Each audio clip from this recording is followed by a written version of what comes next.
안녕하세요. 반갑습니다. 유튜브 크랩박스 채널입니다. 오늘은 먹는 거에 대한 이야기를 좀 여러분들과 나눠볼 예정이고요. 당연히 제가 먹는 게 아니라 크레스티안 개코들 먹는 거에 대한 이야기를 해볼 예정입니다. 많은 분들이 슈퍼푸드를 이제 한 종류만 쓰시지는 않는 것 같더라고요. 그리고 이제 어떤 분들 같은 경우에는 여러 종류를 쓰는데 그 여러 종류를 뭔가 이제 좀 자신만의 배합으로 이렇게 이것저것 막 섞어가지고 먹이시는 분들이 계시는 것 같아서 거기에 대한 저의 의견을 좀 말씀을 드리고자 하고요. 그리고 이제 최근 들어가지고 이제 살아있는 귀뚜라미를 알고 냉동 귀뚜라미를 먹이시는 분들이 많이 늘어난 것 같습니다. 예. 왜냐하면 얼마 전부터 한국에서 냉동 귀뚜라미가 유통되기 시작했기 때문이겠죠. 예, 그래서 이 두 부분에 대해서 오늘 이야기를 나눠보도록 하겠습니다. 일단은 뭐 크랩박스 유튜브 채널을 예전부터 봐오셨던 분들 같은 경우에는 저희 크랩박스에서도 슈퍼푸드를 만들어서 판매하고 있다는 것을 알고 계실 겁니다. 저 같은 경우에도 제 슈퍼푸드의 이 배합을 완성하는데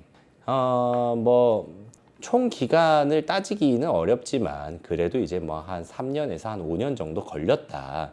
요렇게 봐주시면 좋을 것 같아요.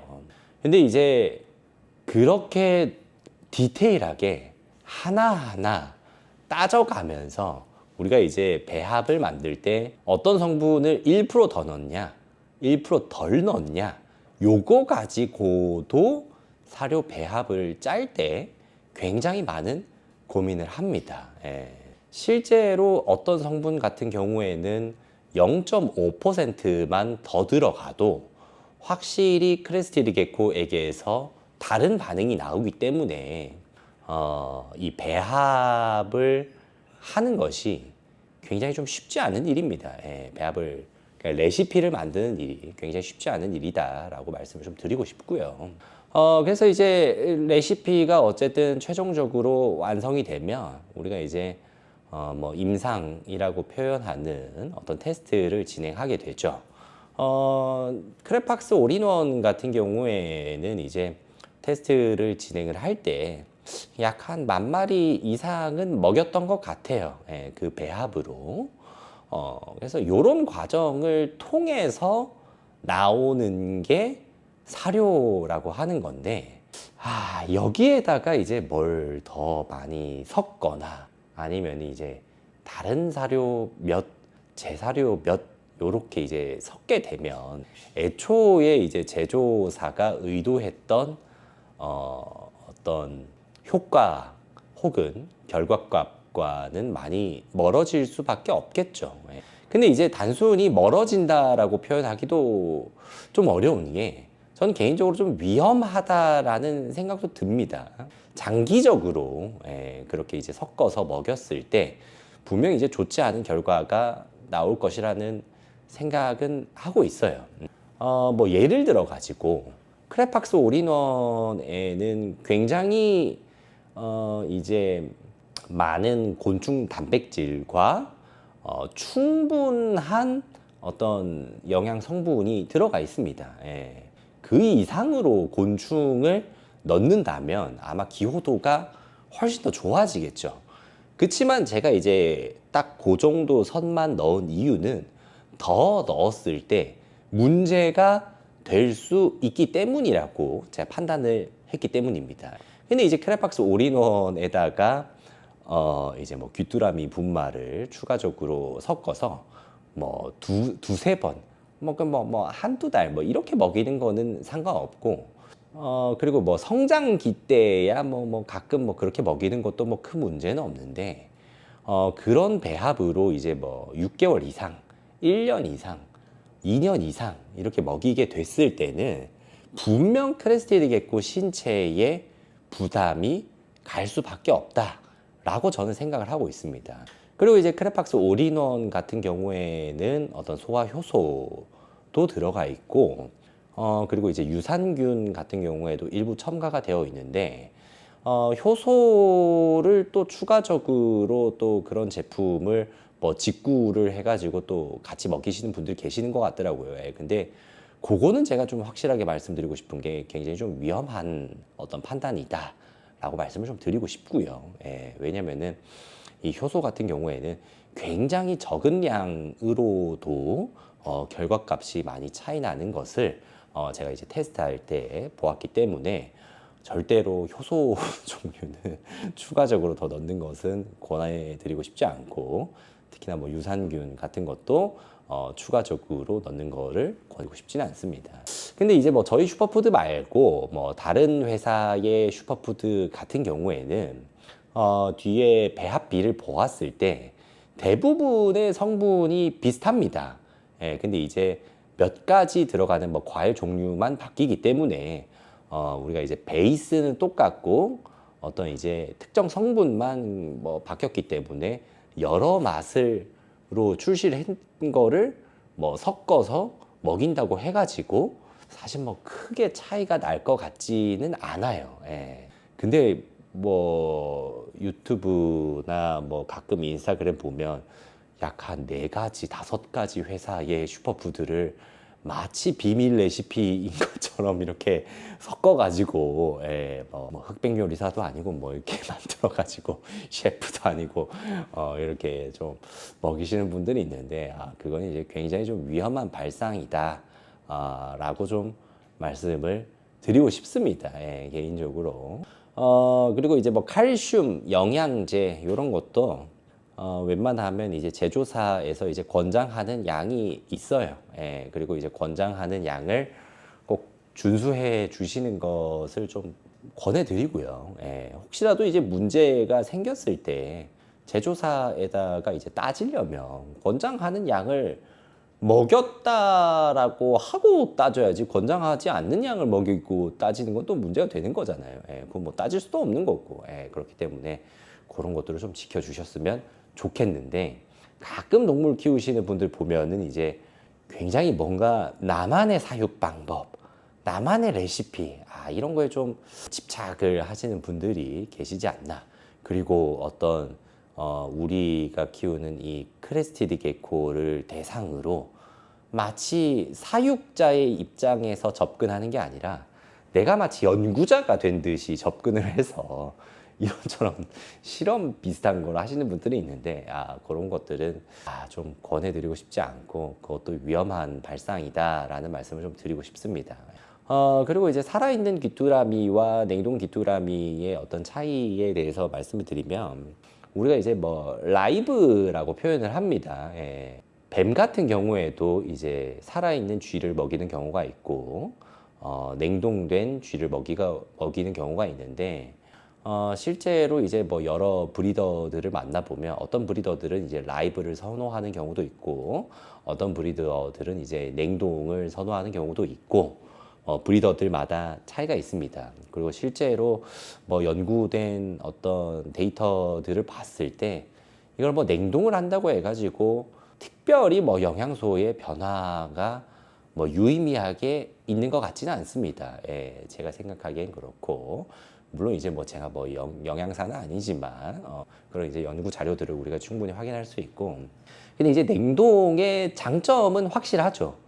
뭐 예를 들어 가지고 이제 귀뚜라미 안에 뭐 라이브 어떤 이런 인섹트나 이제 라이브 뭐 마우스나 뭐 이런 것들 안에 뭐 기생충이나 세균이나 뭐 바이러스 같은 것들이 혹시라도 포함이 되어 있었다면 냉동을 하면서 아무래도 그런 위험성을 많이 줄일 수 있겠죠. 예. 근데 어떤 냉동의 또 단점도 분명합니다. 왜냐면은 사실 살아있는 귀뚜라미, 살아있는 먹이 같은 경우에는 살아있는 상태에서 이 친구들이, 물론 이제 먹이였기 때문에 친구라고 표현하긴 뭐하지만, 살아있는 귀뚜라미가 좋은 귀뚜라미였는지 나쁜 귀뚜라미였는지, 그리고 이제 귀뚜라미들은 사실 성충이 되고 날개가 생기면 보통 동물 먹이로는 잘 안 씁니다. 예, 영양 조성이 많이 달라지기 때문에.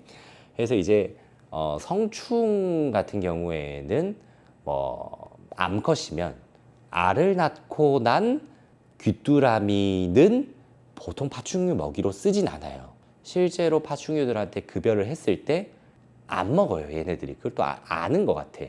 근데 이제 냉동 귀뚜라미를 제조할 때 이게 이제 좀 좋은 귀뚜라미로 당연히 만들었겠지만 제가 이제 일본 같은 경우에는 냉동 귀뚜라미 굉장히 또 많이 사용하거든요. 그리고 일본에서는 냉동 귀뚜라미를 사용한 역사가 굉장히 길기 때문에 그래서 이제 일본의 소비자분들과 이야기를 해봤을 때 그런 성충들을 사용할 수 없고 사실은 폐기해야 되는 귀뚜라미를 냉동으로 만들어서 뭐 날개를 커팅하고 다리를 커팅해서 마치 원래는 이제 동물 먹이로 쓸 수 있는 귀뚜라미처럼 약간 위장해서 냉동으로 판매하는 경우가 있다고 하더라고요. 예. 그래서 뭐 이런 경우만 아니라면 사실 냉동 귀뚜라미가 가지는 장점은 충분히 있지 않을까 라는 생각을 우리가 할 수 있고 그리고 이제 살아있는 귀뚜라미의 장점이라고 하면 우리가 이제 겉 로딩이라고 하는 단어를 뭐 아시는 분들도 있고 모르시는 분들도 계시겠지만 귀뚜라미의 어떤 소화기에 어떤 이 귀뚜라미를 섭취할 동물이 먹었을 때 좋을 만한 영양소를 채워서 이 귀뚜라미를 먹이는 뭐 예를 들어 가지고 이제 귀뚜라미한테 당근을 먹이고 당근을 뱃속에 머금은 귀뚜라미를 레오파드 개코나 뭐 페텔 개코에게 급여를 했을 때 뭐 당근에 있는 어떤 카로틴 성분이 발색을 좋게 한다. 근데 당근을 직접적으로 레오파드 개코에게 먹이면 레오파드 개코는 육식이니까 그걸 안 먹기 때문에 이제 귀뚜라미한테 당근을 먹여서 이런 베타카로틴을 이제 섭취하게끔 유도하는 뭐 이게 이런 걸 이제 겉 로딩이라고 하는 건데 그래서 실제로 이제 뭐 살아있는 귀뚜라미에게 뭐 어떤 특정 사료나 특정 야채나 특정 먹이를 먹이고 바로 요거를 파충류에게 급여, 뭐 크레스티드게교에게 급여 해서 추가적인 영양 성분을 공급할 수 있는 게 어떤 라이브의 장점이죠. 예, 그리고 이제 귀뚜라미와 관련된 영상에서도 제가 말씀드렸지만은 귀뚜라미를 먹인다면 건로딩을 그러니까 귀뚜라미 관리를 귀뚜라미에게 무엇을 먹이는지를 굉장히 잘 관리했을 때만이 귀뚜라미가 좋은 먹이가 된다라고 말씀을 제가 또 자주 드렸기 때문에 라이브의 장점은 여기에 있고 냉동 같은 경우에는 어떤 식으로 사육되었고 이 냉동 귀뚜라미가 살아있을 때 어떤 먹이를 먹었고 이 냉동 귀뚜라미의 겉이라고 하면 그 소화기관 장기에 무엇이 들어있는지를 우리가 이제 확인할 수가 없다라는 어떤 단점이 장단점이 이렇게 좀 명확하게 구분이 되지 않나라는 생각이 듭니다. 그래서 이제 결론적으로 좀 추천드리고 싶은 것은 사료를 먹이시면서 냉동 귀뚜라미도 좀 이렇게 병행해 가면서 먹이시는 것이 좋지. 냉동 귀뚜라미를 먹일 때는 냉동 귀뚜라미로만 사육하는 것은 조금 제가 개인적으로는 좀 권해드리고 싶지 않은 방법이고, 물론 이제 저도 이제 사료를 제조하는 입장이고 제가 만든 사료가 있기 때문에 제 사료를 먹이면서 뭐 한 달에 뭐 한두 번 정도 뭐 냉동 귀뚜라미를 간식처럼 먹이는 것 정도가 제가 좀 권장해 드리고 싶은 방법이다라고 좀 결론을 말씀드릴 수가 있겠습니다. 그래서 사실 이제 파충류를 사육하는 데 있어서 가장 중요한 건 사육 환경, 온도, 습도, 그리고 그 두 번째가 이제 먹이라고 봐주시면 좋을 것 같은데 여러분들이 키우시면서도 느끼고 저도 키우면서 느끼지만 얘네들이 하는 거라고 하면 뭐 밥 먹고 똥 싸고 뭐 이게 전부입니다. 예, 그만큼 먹이가 삶의 대부분을 차지한다. 그렇기 때문에 먹이가 굉장히 중요하다라는 말씀을 마지막으로 드리고 싶고요. 그리고 여러분들께서 사육을 하시면서 또 궁금한 내용이 있고 또 뭐 필요한 사항이 있으면 고정 댓글에 크레팍스 카카오톡 채널 정보가 있으니까 이쪽으로 또 문의를 주시면 가능한 대로 답변을 드리겠습니다. 네. 그런데 이제 문의가 오면은 뭐 분양받았을 때는 귀뚜라미를 급여했다고 들었는데 네네. 뭐 키운 지 1년이 지난 후에 네. 이제 고객님은 슈퍼푸드만 급여를 했는데 어느 순간 보니 뭐 변의 증상이 기생충이 의심된다 이런 네. 질문이 많잖아요. 네. 사실 이제 뭐 그거에 대해서는 뭐 정확히 뭐 연구 자료가 있는 것도 아니고 데이터가 있는 것도 아니고, 그리고 이제 뭐 어떤 분들 같은 경우에는 이제 살아있는 귀뚜라미를 먹이면은 방금 말씀하신 것처럼 어떤 기생충 감염이나 어떤 이런 것들 많이 걱정하셔서 병원에서 이제 처방받아 가지고 구충제를 꾸준히 뭐 먹이긴 하는데, 근데 사실 이제 여러분들도 아시겠지만 이제 뭐 파충류 전용으로 나온 어떤 구충제라는 것이 없고, 보통 이제 뭐 구충제라고 하면 이제 뭐 옴니쿠어, 뭐 펜벤다졸 뭐 이런 거를 처방을 하는데, 사실 그게 파충류한테 안전한지 아닌지에 대한 검증이 되지는 않았습니다. 예, 그렇기 때문에 사실 제가 정확하게 말씀을 드릴 수 있는 부분은 없지만, 확실한 것은 제가 이제 확답을 드릴 수 있는 건, 귀뚜라미를, 저도 이제 귀뚜라미 농장을 했고 귀뚜라미 농가를 가보면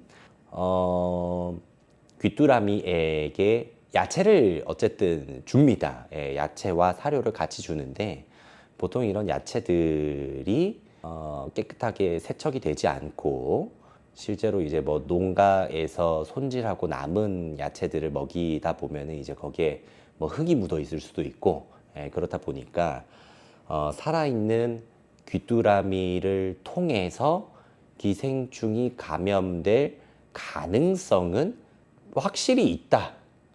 근데 그게 이제 뭐 높다 낮다라는 거를 말씀을 드릴 수는 없지만, 우리가 100% 슈퍼푸드만을 급여할 때 vs 살아있는 귀뚜라미를 급여할 때를 비교하면, 100% 슈퍼푸드를 먹인다면 기생충 감염될 가능성이 당연히 없겠죠.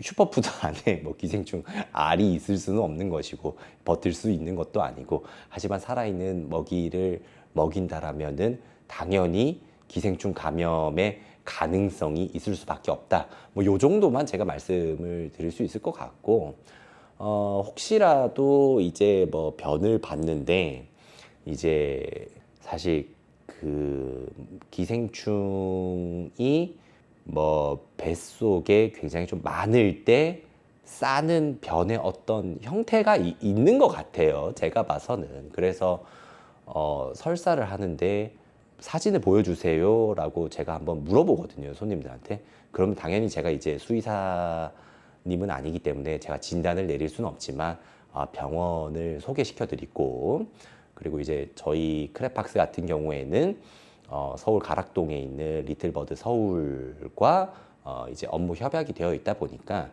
보통 이제 그 병원 가가지고 한번 진료를 한번 받아보시라 이렇게 권해드려요, 면 상태를 보고.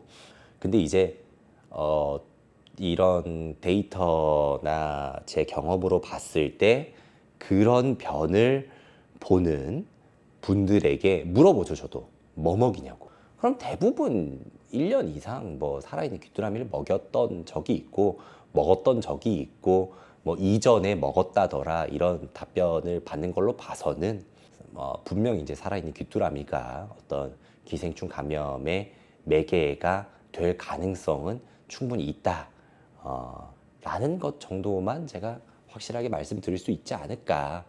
근데 그게 뭐 높다 낮다 이거는 뭐 제가 뭐 판단할 수 있는 문제는 아닌 것 같습니다. 예. 말하는 그 변의 상태를 봤을 때 예. 그 사진을 봤을 때 약간 예측을 한다고 하셨잖아요. 예. 근데 그게 그냥 설사나 예. 뭐 묽은 변 이런 게 아니고 예. 한 번씩 고객님들 보내주시는 약간 예. 그 생계란에 깐 느낌? 뭔가 기름 그런 느낌? 맞아요. 그런 걸 말씀을 하시는 건가요?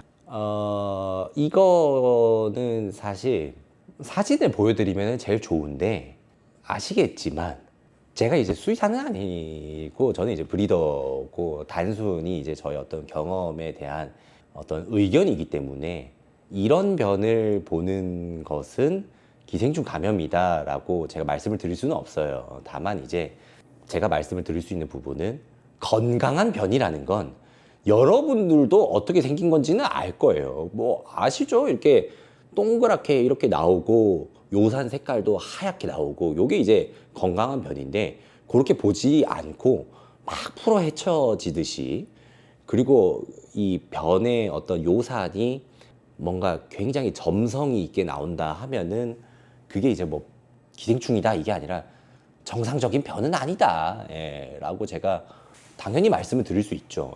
그리고 그런 경우에는 병원을 좀 방문을 해보시는 걸 좀 권해드린다 라고 말씀을 드릴 수 있을 것 같습니다. 충분한 답변이 되셨을까요?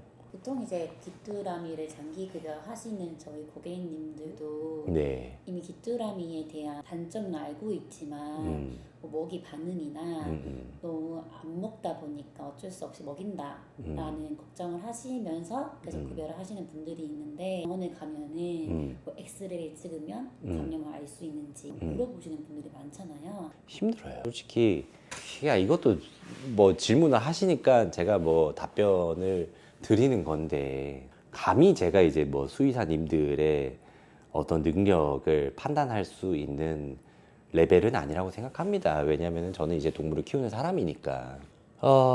근데 저도 어쨌든 굉장히 오랜 기간 동안 파충류를 키우고 제 나름대로 다양한 이런 데이터들을 보유하고 있다라고 생각을 하는데 사실 개고양이가 아니잖아요. 일반적인 동물도 아니고 그렇기 때문에 개고양이조차도 사실은 정확하게 진단을 하는 것이 매우 어렵다라는 걸 알고 있고 사람조차도 좋은 병원이 어디 있는지 우리 막 찾아다니잖아요. 그것처럼 파충류 같은 경우에는 아마 이제 동물병원에서 크레스티드 게코를 처음 보시는 수의사님들도 계실 거예요. 근데 얼마 전에 이제 우리가 이제 야생생물법 발족하면서 이제 교육을 들으러 갔다가 이건 이제 뭐 제가 드리는 말씀은 아니고 거기 이제 교육을 하러 오신 굉장히 오래된 경력을 가지고 계신 수의사 분께서 하신 말씀인데 잘 아는 부분만 진료를 해야 된다.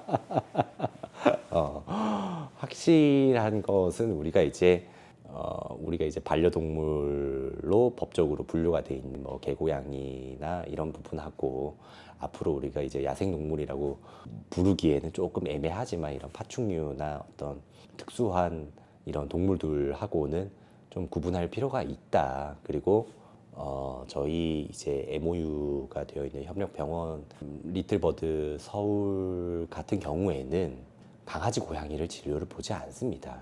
파충류하고 이제 조류하고 특수한 동물들만 전문적으로 보는 병원인데 저는 이건 뭐 제 개인적인 생각이에요. 이거 구분이 돼야 된다고 생각을 합니다. 많이 다른 것 같아요. 개고양이하고. 그래서 뭐 요 정도까지 제 말씀 드릴 수 있을 것 같은데 충분한 답변이 되셨을까요?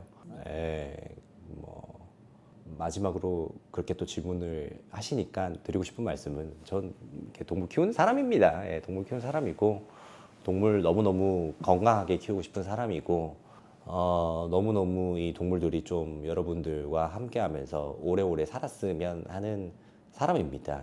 그런 관점에서 이 친구들을 또 바라보고 이 친구들에 대해서 공부를 하고 있는 입장이기 때문에 제 개인적인 말씀드렸다라고 봐주시면 좋을 것 같습니다.